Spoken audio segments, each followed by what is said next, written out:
Ciao ragazzi and welcome to the latest episode of the Fratelli di Rugby podcast. We are here on Thursday evening, the night before Italy's third game of the Rugby World Cup against the All Blacks. And this evening we'll be looking ahead to that game with my two rugby buddies, my two rugby noses, Ottavio and Mike. Boys, how are we? Are we excited, nervous? What are we thinking?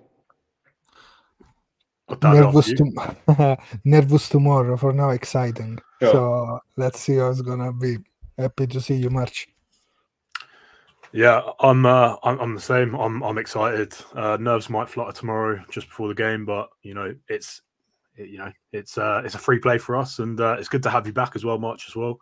So yeah, full compliment. Yeah, and I think we should start there. Really, I mean we've almost done the job. We've come to this Rugby World Cup and we've ultimately done what we needed to do. So now we're at that point where we can almost enjoy it, I feel, because the first two games were all a bit more, we were the favourites, expecting to win, just ultimately, with all due respect, wanting to get through those two games so we can kind of get to the glamour excitement of these two. And do you share that, Ottavio? Yeah, because the pressure was on us against, at least against Uruguay, after the good performance they had against France. And the first goal of the World Cup was to qualify for the next one in Australia in 4 years. So at least, reaching the third position. And now we can we're going to still believe in what the team is doing. And hopefully it's going to be a good dream tomorrow. It's going to be hard, but it's a dream. Let's dream.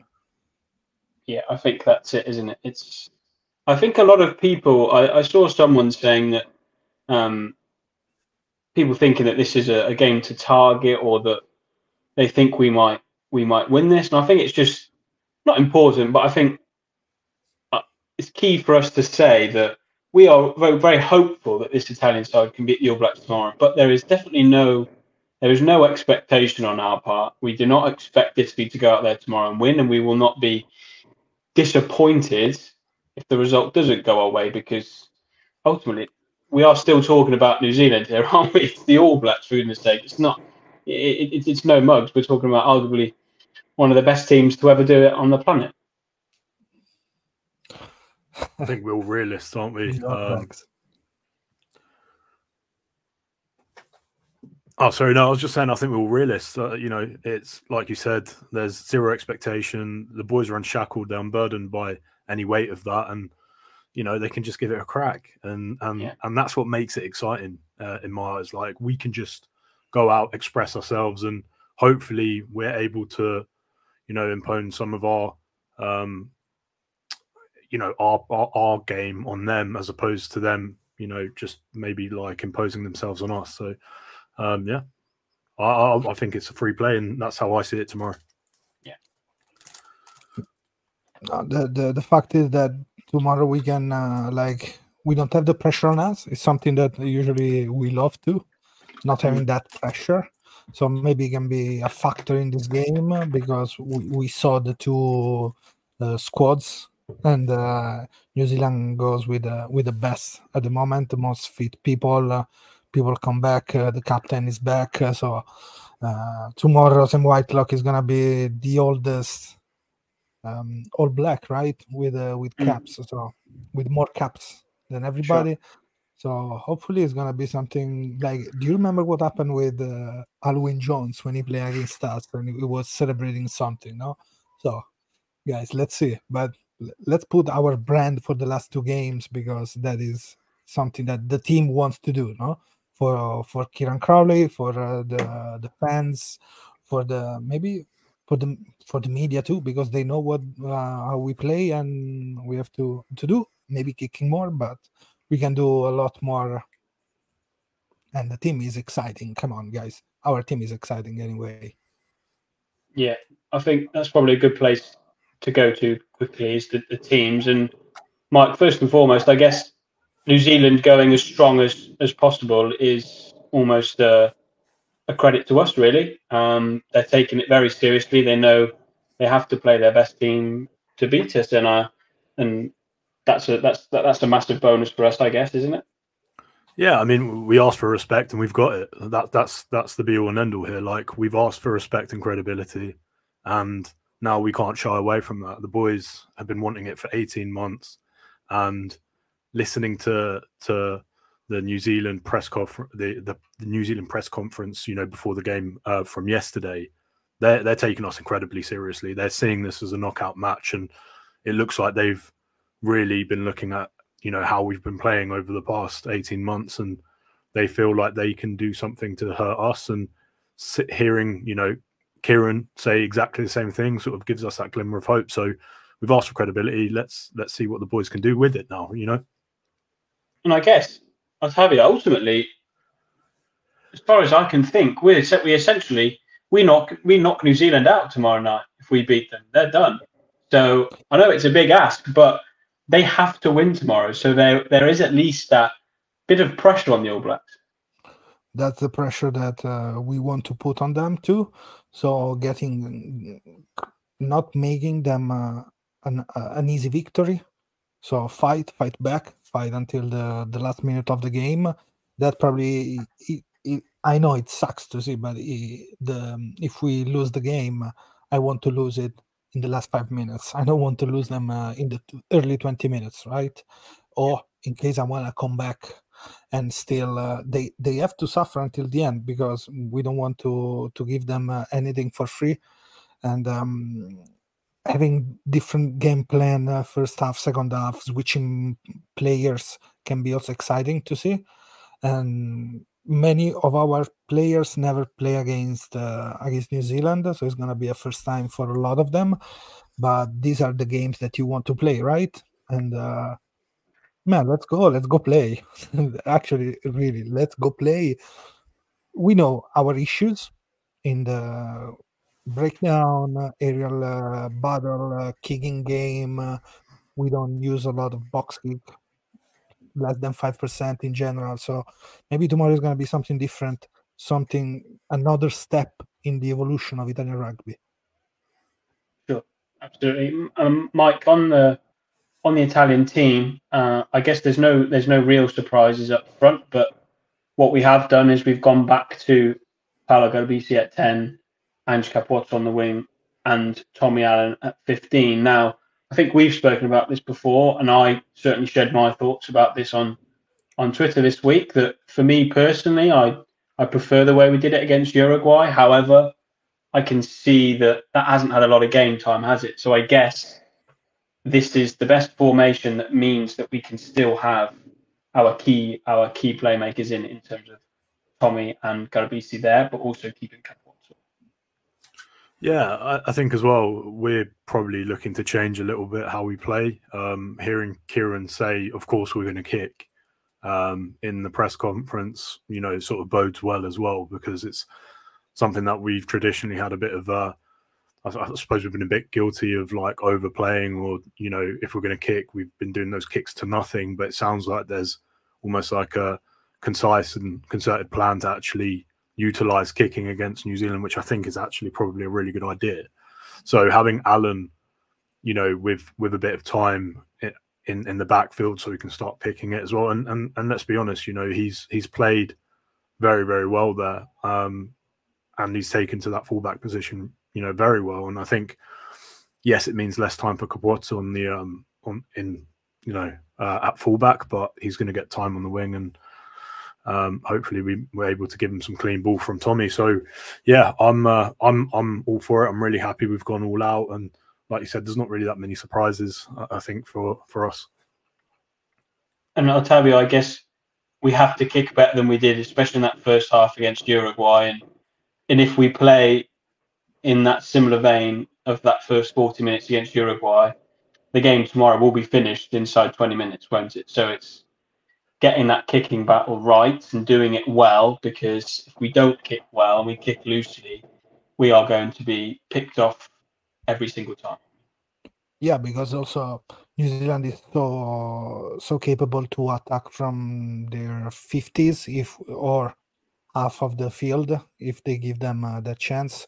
So it's going to be interesting how we're going to block those sources of play for them.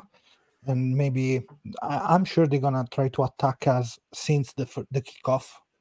Like, so I think literally the kickoff, if they kick, they're gonna put a short ball that we have to go catch them in the middle of the field in the center area where usually we are a little bit more empty.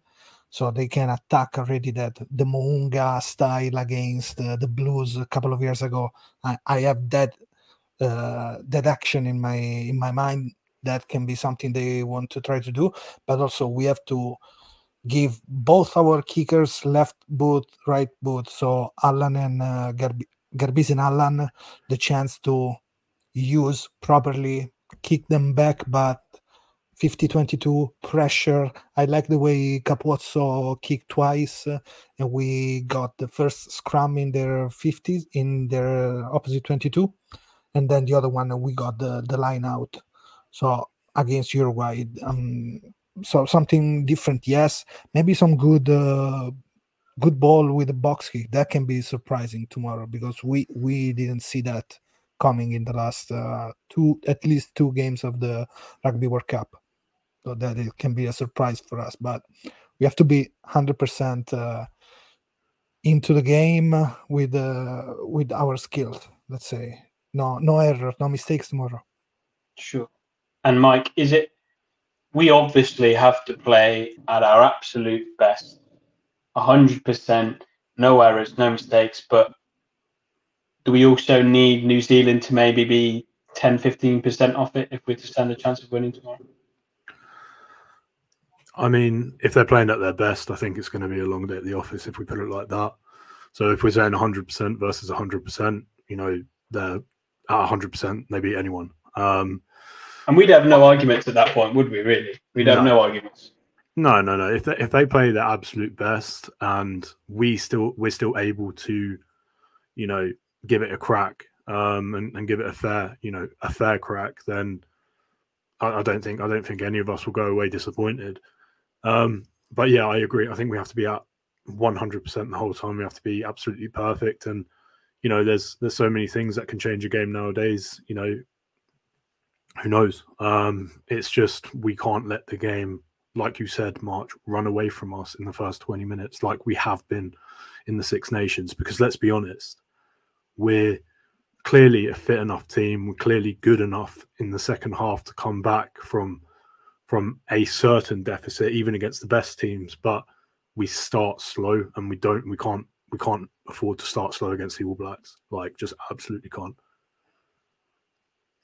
The beast for the World Cup, the All Blacks, always there, always fighting, always top quality. So, but it's still an exciting event, I think, because obviously tomorrow it's the only game, and it's almost all eyes of the world will be on Italy tomorrow. Obviously because of who they're playing, but there will still be a lot of eyes on Italy, and it's a chance for us to sort of showcase what we're all about, I suppose.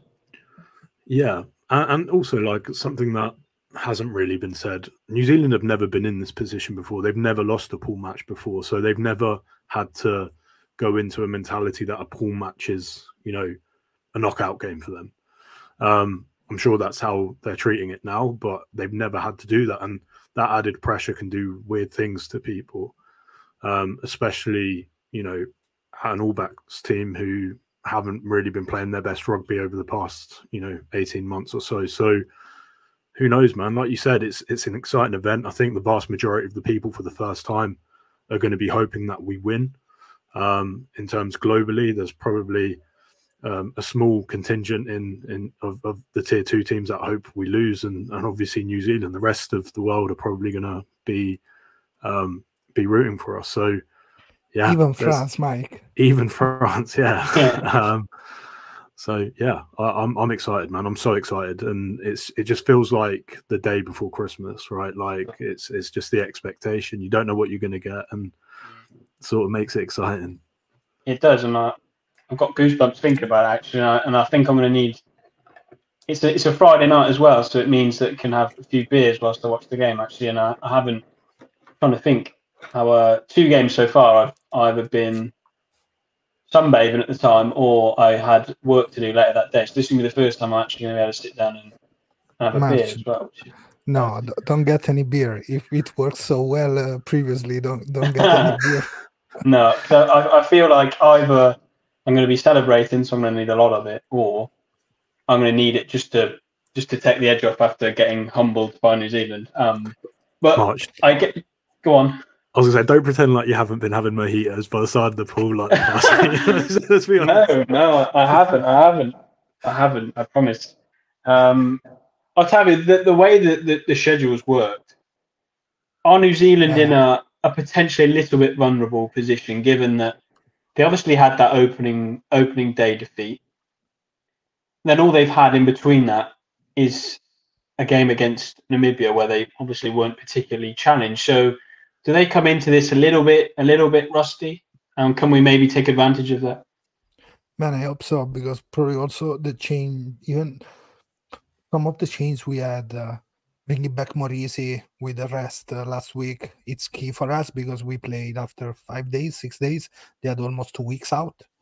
And I hope the rustiness is there in the players that are back. Like we said, Sam Kane, it's one of them, Jordi Barrett, the other one. Jordi Barrett, that is going to be a key situation in our game tomorrow. But maybe that, and you know what? The pressure, if, okay, it's an if. So it's something different. In Italy, you know what we say? If my grandpa has 3 balls, he could have been a flipper. How you call a flipper, Mike, in English? You know what I mean? The one that you play with the push on one side, the pinball. Pinball. Yeah, that's it. So if we are in the if, guys, this is class. But think about putting bringing back 2 points from this game, and they win. You still are there. Yeah. Because New Zealand actually has 5 points. We have 10 points. Think about they win and we got 2 points. If we go to 12, we still are second position. And then we have to play France. The cookie. Yeah, and someone said earlier that maybe if France have already qualified, well, they have already qualified, haven't they? No. Depending on. No, but so are they? They need to beat us. They still need to beat us, don't they? Yeah, they need to beat us. So unless we beat New Zealand, and then obviously they've qualified. Yeah. So you never know. Pressure, but wait, no, that's still not the case. That's still not the case. If we beat New Zealand, they're still on 12 points, and New Zealand can get a bonus point win against Uruguay, and they go through, and France go out. So that is a must-win game for them, basically. Yeah. Both. So that's the bit of jeopardy I think we're leaning on. There is the truth table. Yeah, the situation is interesting anyway. But man, guys, if we come back from this game with 2 points, are we upset or are we happy? Oh fuck! I'm very happy. I'll take that right now. I'll take that right now. Thank you very much. Bang. Yeah, and a big applause to everybody. Yeah, huge. Man, we score 4 tries and we lose with less than a try. Great, awesome. So. Yeah, I think ultimately we just want to see us play our style and be competitive as we can be. If New Zealand are 100% on it and they are absolutely flying and they play the best game they've played all year, then we'll just have to hold our hands up. But as long as we give a good account of ourselves, I think we're all in agreement that we're all happy however New Zealand play ultimately. Yeah, and there's a really interesting point from the interview yesterday as well that I want to highlight, and it goes back to your point about the long rest. So they've said that they've been preparing from the start. You know, they've analysed us and they know how we play, and they're going to adapt their style of play for us. That's what they've said, right? How funny would it be if, like, we have just, you know, what we were saying right at the start, where we're sort of fumbling our way through games, not showing much, just trying to win, and we've been winning convincingly, like, without having to show too much of what we can do, and then all of a sudden we've just changed our style of play, because there was definite change in the amount that we kicked in the Uruguay game, and we saw obviously a massive amount of benefit from that as well. So I wonder if that was something that we've been trying out and we were trying not to show it, and then it just so happened that we had to show it in the second half. And yeah, I wonder if they've been adapting to a style of play that we've been showing for the past 6 months, which may or may not be the style of play that we're going to show tomorrow, you know? Yeah. Right. It's prediction time. Right. I'm going to do this a little bit differently. I'm going to ask you what you think is going to happen with your head. And then I'm going to ask you, in your wildest dreams, how does tomorrow night's game end? So, Ottavio, you go first. What do you think will happen first? So if I have to be in the best positive way, but with my head, maybe we lose by 16. That the head. If I have to tell you with the heart, we're gonna be there, and something's gonna happen in the last 10 minutes. We can take it off. Oh, I have to dream my best dream. Okay, we're gonna win really short. It's not gonna be an easy win, of course, but my mind said that, my heart said the other thing. Sure. Mike? Yeah, I mean, my head says we're going to be in the game until they unleash that disgusting bench that they've brought. Mamma mia. That bench is feral. It's absolutely feral. Obviously, that's the absolute best New Zealand side that they could possibly field, by the exception of, you know, a couple of players that you could argue. But I'd be very happy, and again, this is head speaking, if we were within, you know, a couple of converted tries before the end. I think if we were sort of at the 60-70 mark, they bring on those players, and fair enough, like they start taking a bit of dominance. If we lose by less than 20, I think I'd be really, really happy with that. That said, I do absolutely, genuinely believe we could win this game. Like, genuinely believe we can.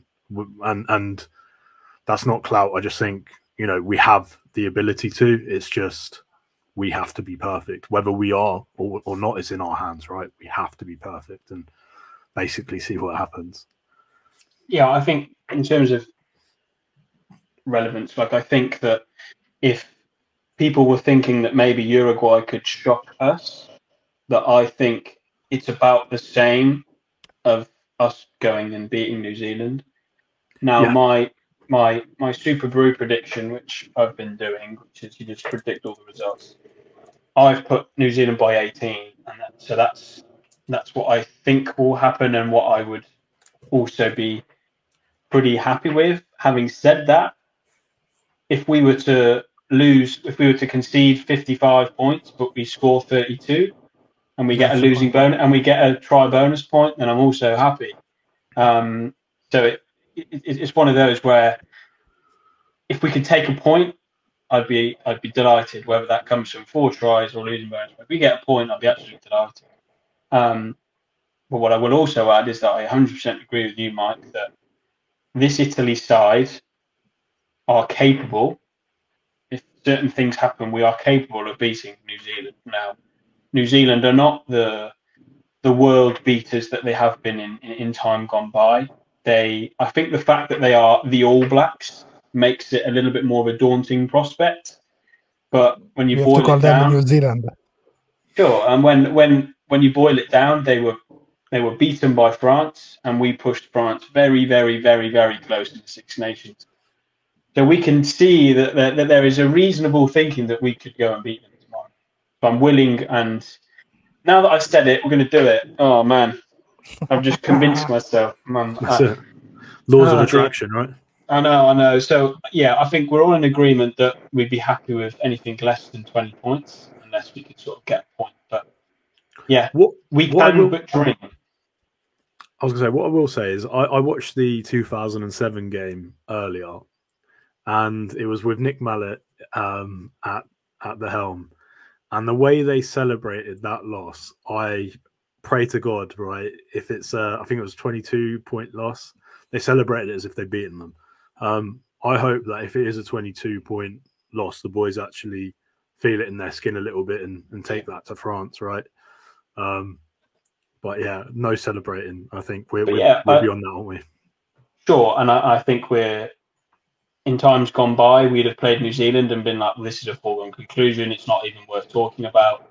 At least now we're in a place where we're discussing the potential of some sort of upset. And it would be the greatest upset in Rugby World Cup history. I think we're all in agreement with that. However, I think having spoken to so many of those boys in there and Kieran himself, the people that would be least surprised if they were to win would be those boys in cap. So let's hope. Let's fingers crossed for tomorrow evening. We'll all be there, fingers, toes, everything crossed, and hopefully we can put out a performance that we're proud of, and I'm sure they will either way. All the very best of luck to the team. That's for sure. Always a I love a puncher's chance. pinball. Always a chance. Always a chance. Yeah. Another chance. What just before we wrap up, there's one thing I'd like to ask you, March, and you, Otto. Like, we'll go much first, but in terms of what would you consider a success from this World Cup campaign? Like, what is it that you would consider a success? Minus, obviously, you know, the third place, which is a given. Like, what would you consider a success moving forward? In short, we came here wanting at least 10 points and a third place finish. We've got that. That was always the bare minimum, though, for me. That was not. I still think I want something from these next two games, and that I'll only know that by watching these two games. For me, it's how do we fare with these two sides? How do we compete? How do we handle the occasions? And that, for me, will determine success. So it's difficult to sort of quantify it, but I just want us to be competitive and to play the rugby that we've developed over the last 12 months. That's a good answer. Competitive, yeah, I think. Yeah. Go on, Otto. Performance. No, it's all about the performance. We are growing our performance. We can lose games against the home team and the 3 times World Cup winners. 2 times, 3 times, 3 times World Cup winner. Yep. So I want to see the guys playing better, their better rugby, and then if the other ones are better than us, fair play. But we have to grow because, guys, 2 games and then it's already 6 Nations. And then it's gonna be maybe some revenge next year. So next game, sorry, let's do it. Results gonna arrive, like Mitch said. No, Captain Lamaro. We're focused on ourselves, and I believe that the focus is there. Like Zani said to us too, they know what to do, and let's see if it's gonna come in our direction or not. But forza. Sì, Forza Italia, andiamo. Grazie a tutti, and we will see you all very shortly. Fingers crossed for a win tomorrow. Let's hope. We can but dream. Yep. Boom. Just quick thing, guys. If you're gonna watch or listen us, don't forget to listen or watch on our YouTube channel or on Spotify, every platform. The last 2 pods we just released. The one with the former Italy's 9, Paul Griffin. He talks about all the Italian development and autism awareness. That's a big thing. And Matthew X with the Italian Exile project by the Federation. So if you're Italian, please call Matthew and follow us and listen to the pod. And also Mike yesterday was on the New Zealand radio speaking with Israel Dag. You can listen the radio chat on the same pod. So big things for Fratelli di Rugby, guys. Congratulations, Mike. It was fun yesterday. Well done, Mike. Absolutely. And also the watch along tomorrow. Yeah, the live watch along tomorrow night with all 3 of us. Is it going to be all 3? Yeah, the 3 Musketeers tomorrow. Okay. Exciting. Okay. I'm excited. Ciao. Ciao a tutti.